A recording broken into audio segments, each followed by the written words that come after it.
Supreme court में जो बातें, जो चुनाव आयोग के इन नियमों के जो क्लॉजेस हैं, जो बिंदु हैं जिनको चैलेंज किया गया है, बहुत ही हैरान करने वाले हैं।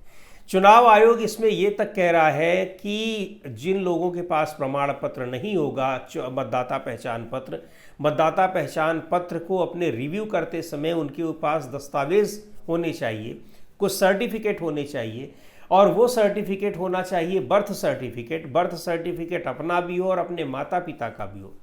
अगर वो नहीं है बर्थ सर्टिफिकेट तो आपका मतदाता पहचान पत्र नहीं बनेगा, उससे आप बाहर हो जाएंगे, और उससे अगर बाहर हो गए तो आपकी नागरिकता भी जा सकती है और नागरिकता चली जाएगी, आप विदेशी नागरिक हो जाएंगे और इस तरीके से आपको एक जेल में रख दिया जाएगा, डिटेंशन सेंटर जैसी जगह पर रख दिया जाएगा।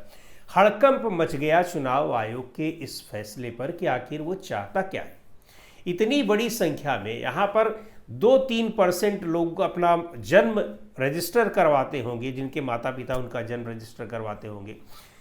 इसमें आप जन्म प्रमाण पत्र लोगों का मांग रहे हैं, जहाँ पर 80% से ज़्यादा लोग मैट्रिक तक पढ़े नहीं हैं, उनसे आप कह रहे हैं कि आप जन्म प्रमाण पत्र दीजिए। तो इसको लेकर विपक्ष ने अच्छा खासा विरोध जताया, प्रोटेस्ट दर्ज कराया, और अब सुप्रीम कोर्ट में भी उसको चुनौती दे दी गई है।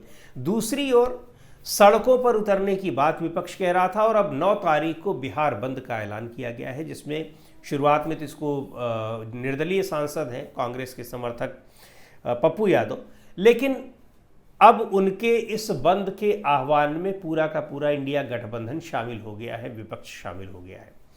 चुनाव आयोग इसमें बुरी तरीके से घिरता चला जा रहा है। चुनाव आयोग इसमें घिर क्यों रहा है, ये भी बहुत महत्वपूर्ण है ये बात। पहली बात तो नागरिकता वाला जो क्लॉज चुनाव आयोग ने दिया है उसको देना नहीं चाहिए ना, क्योंकि नागरिकता जैसे मुद्दे पर फैसला करने का या उसको जांचने का, उसका पता लगाने का ये चुनाव आयोग को अधिकार नहीं है।